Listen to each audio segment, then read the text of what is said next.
বেসরকারি খাতে ঋণ প্রবাহ কমিয়ে নতুন মুদ্রা নীতি ঘোষণা করেছে বাংলাদেশ ব্যাংক। এতে ঋণ প্রবৃদ্ধির হার ৯.৮% থেকে কমিয়ে ৭.২% নির্ধারণ করা হয়েছে। আর সরকারি খাতে তা ১৯.৮০ থেকে বাড়িয়ে ২০.৪০% ধরা হয়েছে। তবে অপরিবর্তিত রয়েছে ১০% নীতি সুদ হার।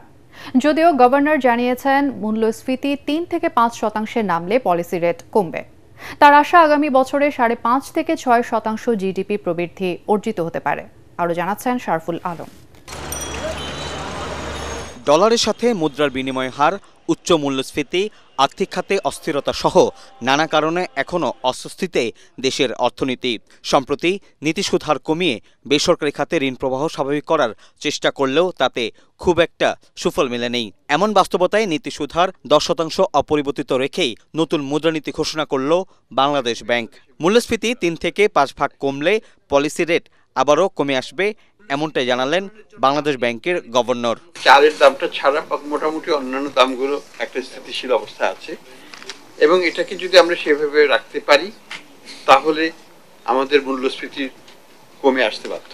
বড় রকমের কোনো বন্যা যদি না হয়, বড় রকমের কোনো ঘাটতি যদি না হয় বা ওয়ার্ল্ড মার্কেটে কোনো ইকোনমিক শক না আসে, আমরা প্রত্যাশা করি যে স্টেবিলিটিটা যেটা আমরা আসছি, প্রাইস লেভেলের স্টেবিলিটিটা ধরে রাখতে পারবো। আমাদের ইনফ্লেশনটা যদি ৩ থেকে ৫-এ আনতে পারি, আমাদের পুরো ইন্টারেস্ট রেট স্ট্রাকচারটা সিঙ্গেল ডিজিটে চলে আসবে। অর্থাৎ তখন আর ডাবল ডিজিট লেন্ডিংও থাকবে না, সবকিছুই রিয়েল টার্মসে পজিটিভও রাখতে পারবো, আবার আমরা এটাকে সিঙ্গেল ডিজিটেও রাখতে পারবো।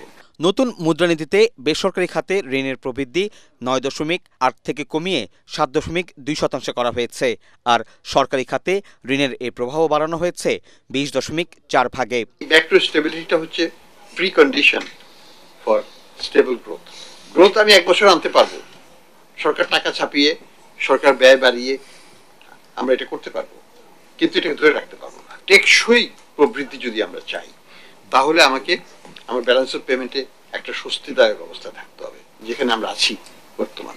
গভর্নরের আশা আগামী বছর ৫.৫ থেকে ৬% হারে জিডিপির প্রবৃদ্ধি অর্জিত হতে পারে। গভর্নর বলেন, ব্যাংক মার্জ করা হলে লাভসহ টাকা ফেরত পাবে সরকার। রিয়েল ইন্টারেস্ট রেটটা পজিটিভ। শারফুল আলম, এটিএন বাংলা, ঢাকা।